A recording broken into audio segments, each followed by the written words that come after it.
அனைவருக்கும் வணக்கம். வாசிப்பவர் ஸ்ரீமதி செல்லம்மாள். மாயாஜாலம் புத்தகத்தினை தொடர்ந்து கொண்டிருக்கின்றோம். உங்கள் வாழ்வில் ஏற்படும் மாயாஜாலத்திற்கான பயிற்சி நாள் 13. உங்களுடைய அனைத்து விருப்பங்களையும் மெய்யாக்குங்கள். எழுத்தாளர் நார்மன் வின்சென்ட் பீல் என்பவர் கற்பனைதான் உண்மையான மந்திர கம்பளம் என்கிறார். இதுவரை கூறப்பட்டிருந்த மாயாஜால செயல்முறை பயிற்சிகளை நீங்கள் ஒவ்வொரு நாளும் தொடர்ந்து கடைபிடித்து வந்திருந்தால் இப்போது நீங்கள் ஓர் அற்புதமான அடித்தளத்தை அமைத்து விட்டிருப்பீர்கள். இன்று ஓர் உற்சாகம் அளிக்கும் நாள்.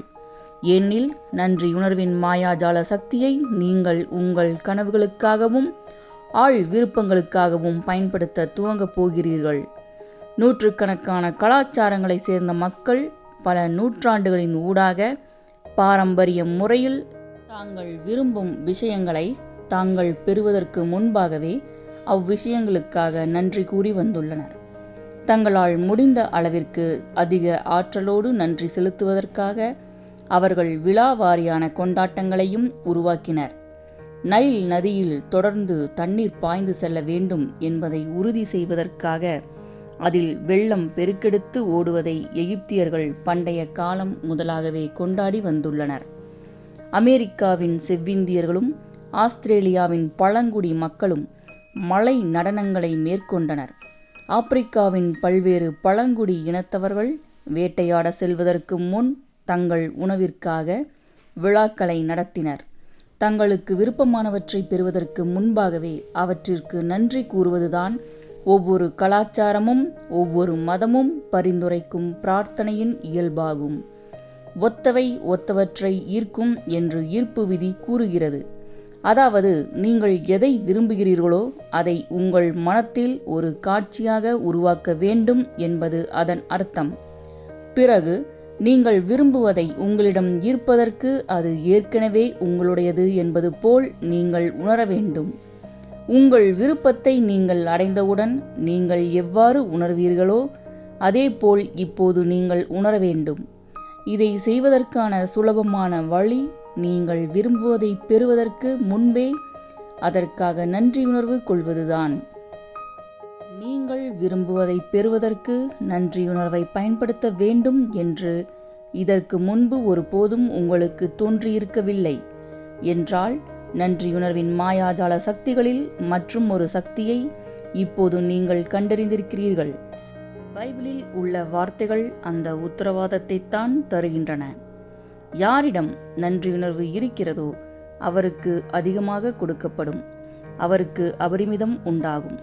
நன்றியுணர்வு என்பது உங்களால் ஏதேனும் ஒன்றை பெற முடிவதற்கு முன் உங்களிடம் இருக்க வேண்டிய ஒன்றே தவிர அது நிகழ்ந்த பிறகு நீங்கள் செய்ய வேண்டிய ஏதோ ஒன்றல்ல. பெரும்பாலான மக்கள் ஏதேனும் நல்லதை பெற்ற பிறகு நன்றியுணர்வு கொள்கின்றனர். ஆனால் உங்களுடைய ஆழ் விருப்பங்களை உண்மையாக்குவதற்கும் உங்கள் வாழ்வின் ஒவ்வொரு பகுதியிலும் செல்வ வளங்களை இட்டு நிரப்புவதன் மூலம் உங்கள் ஒட்டுமொத்த வாழ்க்கையை மாற்றுவதற்கும் இவை யாவும் நடப்பதற்கு முன்பும் அதன் பிறகும் நீங்கள் நன்றியுணர்வு கொள்ள வேண்டும். உங்களுடைய ஆழ் விருப்பத்தை அடைவதற்கு முன்னரே உண்மையான நன்றியுணர்வை கொண்டிருப்பதன் மூலம் நீங்கள் விரும்புவது ஏற்கனவே உங்கள் வசமாகிவிட்டது போன்ற ஒரு காட்சியை உங்கள் மனத்தில் நீங்கள் உருவாக்குகிறீர்கள். அது உங்களிடம் இருப்பது போல் நீங்கள் உணர்கிறீர்கள். உங்கள் பங்கை நீங்கள் நிறைவேற்றுகிறீர்கள். அந்த காட்சியையும் உணர்வையும் தொடர்ந்து நீங்கள் உங்கள் மனத்தில் நிலைப்படுத்தி வந்தால் உங்கள் விருப்பத்தை மாயாஜாலமாக நீங்கள் பெறுவீர்கள். அதை எவ்வாறு நீங்கள் பெறுவீர்கள் என்பதை நீங்கள் அறிய மாட்டீர்கள். அதை கண்டுபிடிப்பது உங்கள் வேலையும் அல்ல. நீங்கள் நடந்து செல்லும் போது புவியீர்ப்பு விசை எவ்வாறு உங்களை கீழே தாங்கி பிடிக்கிறது என்பதை கண்டுபிடிக்க நீங்கள் முயற்சிப்பதில்லை, சரிதானே?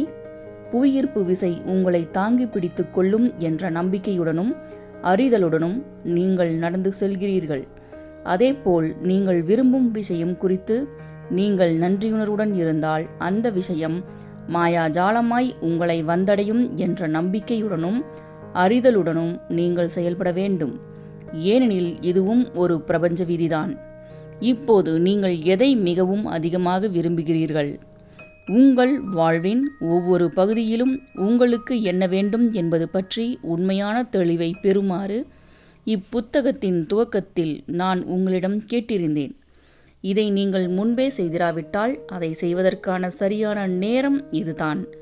நீங்கள் உருவாக்கிய பட்டியல்களில் இந்த மாயாஜால செயல்முறை பயிற்சிக்காக உங்களுக்கு மிகவும் விருப்பமான முதல் 10 விஷயங்களை தேர்ந்தெடுத்து கொள்ளுங்கள். பணம், ஆரோக்கியம், குடும்பம், உறவுகள் போன்ற உங்கள் வாழ்வின் வெவ்வேறு பகுதிகளில் இருந்து 10 விருப்பங்களை நீங்கள் தேர்ந்தெடுத்து கொள்ளலாம்.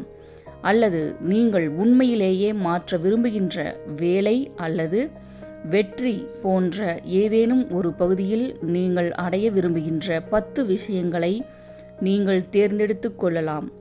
நீங்கள் எதை மிகவும் அதிகமாக விரும்புகிறீர்கள் என்பது குறித்து மிக தெளிவாகவும் திட்டவட்டமாகவும் இருங்கள். அப்போதுதான் இந்த மாயாஜால செயல்முறை பயிற்சியினால் மாயாஜாலமான மாற்றங்கள் நிகழ்வதை உங்களால் கண்கூடாக பார்க்க முடியும். உங்களுக்கு மிகவும் விருப்பமான முதல் 10 விஷயங்களை பிரபஞ்சத்திடம் ஒரு மாயாஜால கட்டளையாக முன்வைக்கிறீர்கள் என்று கற்பனை செய்து கொள்ளுங்கள். ஏனெனில் உண்மையில் ஈர்ப்பு விதியை பயன்படுத்துவதன் மூலம் நீங்கள் துல்லியமாக அதைத்தான் செய்து கொண்டிருக்கிறீர்கள். ஒரு பேனா மற்றும் குறிப்பேட்டுடன் அல்லது உங்கள் கணினியின் முன்னால் அமர்ந்து கொண்டு கீழ்க்கண்ட வழியில் உங்களுடைய 10 முதன்மை விருப்பங்களை அவற்றை ஏற்கனவே நீங்கள் பெற்றுவிட்டது போல் தனியாக ஒரு பட்டியலிடுங்கள். உதாரணத்திற்கு, நான் கோடிட்ட இடம், நன்றி நன்றி நன்றி. உங்கள் விருப்பத்தை நீங்கள் ஏற்கனவே அடைந்துவிட்டது போல் அதை அந்த கோடிட்ட இடத்தில் எழுதுங்கள். உதாரணமாக, நான் விரும்பிய வேளையில் எனக்கு இடம் கிடைப்பதற்கு உதவிய கணிப்பொறி பயிற்சிக்கு நன்றி நன்றி நன்றி. எங்களுக்கு ஒரு மகன் பிறக்கப் போகிறான் என்ற மகிழ்ச்சியான செய்திக்காக நன்றி நன்றி நன்றி. நாங்கள் விரும்பிய அனைத்து வசதிகளோடும் கூடிய எங்கள் கனவு வீடு எங்களுக்கு கிடைத்துள்ளதற்கு நன்றி நன்றி நன்றி. என் தந்தையுடனான அற்புதமான தொலைபேசி உரையாடலுக்கு நன்றி நன்றி நன்றி. அது எங்களுடைய உறவை மேம்படுத்தியுள்ளது. நான் மிகவும் ஆரோக்கியமாக இருப்பதாக தெரிவித்துள்ள என்னுடைய மருத்துவ பரிசோதனை அறிக்கைகளுக்கு நன்றி நன்றி நன்றி.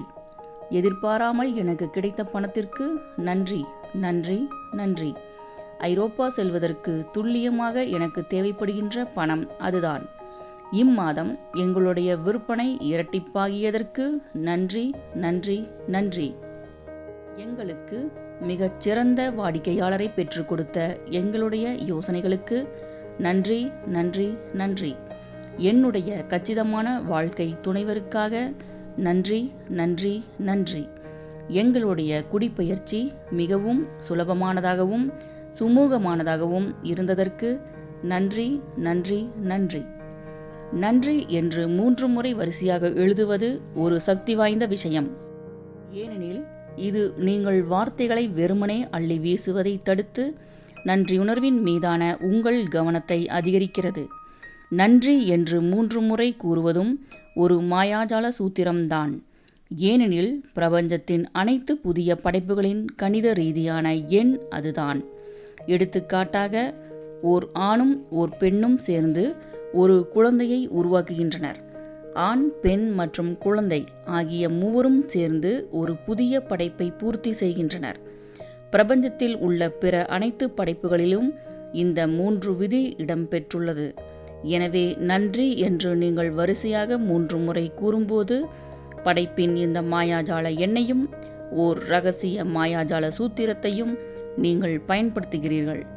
உங்களுடைய அனைத்து விருப்பங்களையும் மெய்யாக்குவதற்கான 2வது நடவடிக்கை உங்கள் விருப்பங்களில் இன்னும் அதிக நன்றியுணர்வை உட்புகுத்துவதை உள்ளடக்கியது.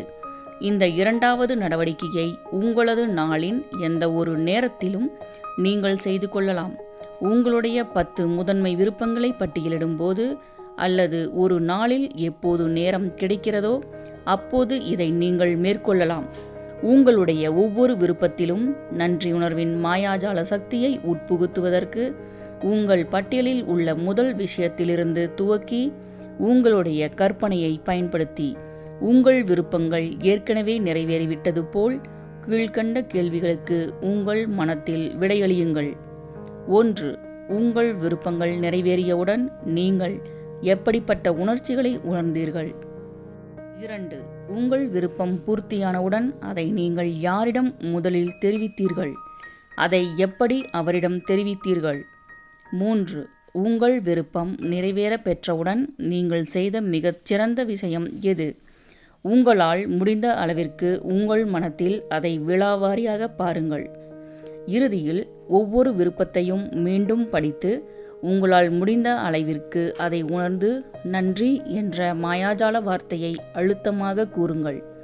பிறகு உங்கள் பட்டியலில் உள்ள 2வது விருப்பத்திற்கு சென்று மேற்கூறப்பட்ட 3 கேள்விகளை கேளுங்கள். உங்களுடைய 10 விருப்பங்களுக்கும் இதை அப்படியே பின்பற்றுங்கள். ஒவ்வொரு விருப்பத்தின் மீதும் குறைந்தபட்சம் 1 நிமிடத்தை செலவிடுங்கள். உண்மையிலேயே சக்தி வாய்ந்த, அதிக குதூகலம் அளிக்கின்ற ஏதேனும் ஒன்றை நீங்கள் செய்ய விரும்பினால் மாயாஜால அட்டைப்படம் ஒன்றை நீங்கள் உருவாக்கலாம். உங்களுடைய விருப்பங்கள் தொடர்பான படங்களை கத்தரித்து அதில் நீங்கள் ஒட்டலாம். நீங்கள் அடிக்கடி பார்க்கும் ஒரு இடத்தில் அந்த அட்டைப்படத்தை வையுங்கள். நன்றி, நன்றி, நன்றி என்ற மாயாஜால வார்த்தைகளை கொட்டை எழுத்தில் அதில் எழுதி வையுங்கள். உங்களுடைய குளிர்சாதன பெட்டியை கூட இதற்காக நீங்கள் பயன்படுத்தலாம். உங்களுக்கென்று ஒரு குடும்பம் இருந்தால் மாயாஜால அட்டைப்படம் ஒன்றை உருவாக்குவதை ஒரு குடும்ப பணித்திட்டமாக நீங்கள் உருவாக்கலாம். ஏனெனில் குழந்தைகள் இதை பெரிதும் விரும்புவார்கள். உங்களுடைய மாயாஜால அட்டைப்படம் உண்மையிலேயே மாயாஜாலமானது என்றும் அதில் நீங்கள் ஒட்டி வைக்கின்ற எந்த ஒரு படம் தொடர்பான விருப்பத்தையும் நீங்கள் உடனடியாக அடைகிறீர்கள் என்றும் கற்பனை செய்து கொள்ளுங்கள். உங்கள் விருப்பங்கள் குறித்த தொடர்ச்சியான நன்றியுணர்வு அவற்றை காந்தம் போல் உங்கள் வாழ்விற்குள் ஈர்த்து வரும். மாயாஜால செயல்முறை பயிற்சி 13. உங்களுடைய அனைத்து விருப்பங்களையும் மெய்யாக்குங்கள். 1. உங்கள் ஆசீர்வாதங்களை கணக்கிடுங்கள். 10 ஆசீர்வாதங்களை பட்டியலிடுங்கள். நீங்கள் ஏன் நன்றியுணர்வு கொண்டிருக்கிறீர்கள் என்று எழுதுங்கள். அந்த பட்டியலை மீண்டும் படித்து நன்றி, நன்றி, நன்றி என்று கூறுங்கள். அந்த ஆசீர்வாதங்கள் ஒவ்வொன்றும் குறித்து நன்றியை உணருங்கள். 2. ஒரு பேனா மற்றும் குறிப்பேட்டுடன் அல்லது உங்கள் கணினியின் முன்னால் அமர்ந்து கொண்டு உங்களுடைய 10 முதன்மை விருப்பங்களை பட்டியலிடுங்கள். அவற்றை ஏற்கனவே நீங்கள் பெற்றுவிட்டது போல் அவை ஒவ்வொன்றையும் எழுதிவிட்டு நன்றி என்று 3 முறை எழுதுங்கள். எடுத்துக்காட்டாக, உங்கள் விருப்பம் நிறைவேறியதற்காக நன்றி, நன்றி, நன்றி. 3. உங்களுடைய கற்பனையை பயன்படுத்தி உங்களுடைய 10 விருப்பங்களும் ஏற்கனவே நிறைவேறிவிட்டது போல் கீழ்க்கண்ட கேள்விகளுக்கு உங்கள் மனத்தில் விடையளியுங்கள். 1. உங்கள் விருப்பங்கள் நிறைவேறியவுடன் நீங்கள் எப்படிப்பட்ட உணர்ச்சிகளை உணர்ந்தீர்கள்? 2. உங்கள் விருப்பம் பூர்த்தியானவுடன் அதை நீங்கள் யாரிடம் முதலில் தெரிவித்தீர்கள்? அதை எப்படி அவரிடம் தெரிவித்தீர்கள்? 3. உங்கள் விருப்பம் நிறைவேற பெற்றவுடன் நீங்கள் செய்த மிகச் சிறந்த விஷயம் எது? உங்களால் முடிந்த அளவிற்கு உங்கள் மனத்தில் அதை விலாவாரியாக பாருங்கள். 4. இப்போது இறுதியில் ஒவ்வொரு விருப்பத்தையும் மீண்டும் படித்து உங்களால் முடிந்த அளவிற்கு அதை உணர்ந்து நன்றி என்ற மாயாஜால வார்த்தையை அழுத்தமாக கூறுங்கள். 5. நீங்கள் விரும்பினால் ஒரு மாயாஜால அட்டைப்படத்தை உருவாக்கி கொள்ளுங்கள். உங்களுடைய விருப்பங்கள் தொடர்பான படங்களை கத்தரித்து அதில் ஒட்டி வையுங்கள். நீங்கள் அடிக்கடி பார்க்கும் ஓர் இடத்தில் அதை வையுங்கள். நன்றி, நன்றி, நன்றி என்ற மாயாஜால வார்த்தைகளை கொட்டை எழுத்தில் அதில் தலைப்பாக எழுதுங்கள். 6. இன்றிரவு நீங்கள் படுக்க செல்வதற்கு முன் உங்களுடைய மாயாஜால கல்லை ஒரு கையில் வைத்துக்கொண்டு இன்று நடந்த மிகச் சிறந்த விஷயத்திற்காக நன்றி என்ற மாயாஜால வார்த்தையை கூறுங்கள். இப்பகுதி இத்துடன் நிறைவடைகிறது. செல்லம்மாள் தொடர்வாள். நன்றி, வணக்கம்.